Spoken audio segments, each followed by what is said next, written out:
తాకట్లో ఉన్న బంగారాన్ని విడిపించలేక వడ్డీల మీద వడ్డీలు కడుతూ ఇబ్బంది పడుతున్నారా? అయితే ఇప్పుడే సంప్రదించండి శివ గోల్డ్ కంపెనీ. మీ నమ్మకానికి మా హామీ శివ గోల్డ్ కంపెనీ. సిపిఎస్ విధానాన్ని రద్దు చేసి పాత పెన్షన్ విధానాన్ని పునరుద్ధరించడంపై ఉద్యోగ సంఘాల నుంచి హర్షాతిరేకాలు వ్యక్తమవుతున్నాయి. కూటమి ప్రభుత్వానిది చారిత్రాత్మక నిర్ణయం అంటూ ఉద్యోగ ఉపాధ్యాయ సంఘాలు కొనియాడాయి. తమ వృద్ధాప్యానికి ముఖ్యమంత్రి చంద్రబాబు కొండంత భరోసా కల్పించారంటూ ఉద్యోగ సంఘాల నేతలు విశాఖలో నిర్వహించిన సభలో భావోద్వేగానికి లోనయ్యారు.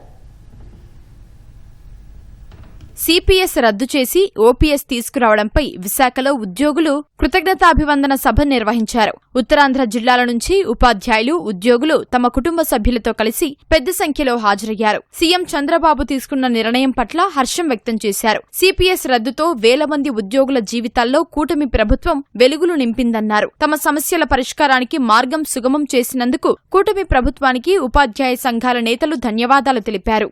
11,000 మంది కుటుంబాలకి సుమారు 34,000 కోట్ల భారం అవుతున్నప్పటికీ కూడా గౌరవ ముఖ్యమంత్రి వర్యులు ఈ రోజు ఒక చారిత్రాత్మకమైనటువంటి నిర్ణయం తీసుకున్నారు. దీనికి మేము జీవితాంతం రుణపడి ఉంటాము. గౌరవ ముఖ్యమంత్రి గారికి, ఈ కూటమి ప్రభుత్వానికి ప్రత్యేకమైన ధన్యవాదాలు. ఎప్పటికీ మీ వెంటే మేము ఉంటామని చెప్తూ ధన్యవాదాలు. లోకేష్ గారికి ఉన్న స్థాయి దృష్ట్యా ఆయన ఏ శాఖ కోరుకున్నా ఆయన తీసుకునే అవకాశం ఉండుంటుంది. ఆయన విద్యాశాఖ మార్చులుగా ఆయన చేస్తున్నటువంటి కృషి టీచర్స్గా మాకు సమాజంలో ఎంతో గౌరవాన్ని పెంచింది. ఇది మాటల ప్రభుత్వం కాదు, చేతల ప్రభుత్వం అని రుజువు చేశారు.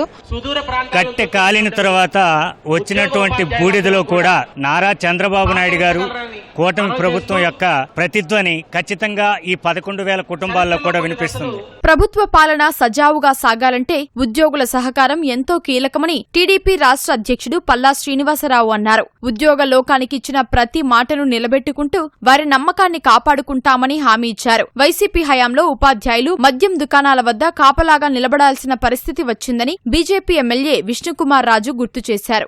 ఏ అభివృద్ధి అయినా సరే మనం దాన్ని ఎంజాయ్ చేయాలన్నా, లేకపోతే భవిష్యత్తు తరాలు ఒక మంచి బాట వేయాలన్నా గవర్నమెంట్కి కంటిన్యూటీ ఉండాలి. 5 సంవత్సరాలు ఇచ్చి మళ్ళీ ఆపి మళ్ళీ ఇబ్బందులు పడి ఆ పరిస్థితి మాత్రం 2029లో మాత్రం రాకుండా చూడాల్సినటువంటి బాధ్యత మనందరిపైన ఉందని చెప్పి ఈ సందర్భంగా తెలియజేస్తున్నా. దుర్మార్గపు పరిపాలన 2019 నుంచి 2024 వరకు జరిగింది. ఈరోజు కూటమి ప్రభుత్వం 2 సంవత్సరాల లోపు సుమారు 11,000 మందికి అది ఉపయోగకరమైన ఓపీఎస్. మీ తరపున కూడా గౌరవ ముఖ్యమంత్రి గారికి నేను ధన్యవాదములు తెలియజేసుకుంటున్నాం. సిపిఎస్ పరిధిలోని ఉద్యోగులకు గ్రాడ్యుటీ సౌకర్యాన్ని కల్పించిన ఘనత చంద్రబాబుకే దక్కుతుందని ఎమ్మెల్సీ వేపాడ చిరంజీవి స్పష్టం చేశారు. అర్హత ఉన్నప్పటికీ ఓపీఎస్ కి పునరుద్ధరించలేని ఈ వ్యక్తి సిపిఎస్ ని రద్దు చేస్తాడని చెప్పి ప్రగల్భాల పలికి కొన్ని లక్షల మంది ఉద్యోగుల్ని మోసగించాడు. 2003 ఇచ్చింది ఒక ముఖ్యమంత్రి, 2017-18లో ఫ్యామిలీ పెన్షన్ గ్రాట్యుటీ ఇచ్చింది ఒక ముఖ్యమంత్రి, మరలా 2026లో సిపిఎస్ నుంచి ఓపీఎస్ పునరుద్ధరించింది ఒక ముఖ్యమంత్రి. ఆ ఒక్క ముఖ్యమంత్రి ఎవరూ కాదు, ఒకే ఒక్క ముఖ్యమంత్రి నారా చంద్రబాబు నాయుడు గారు.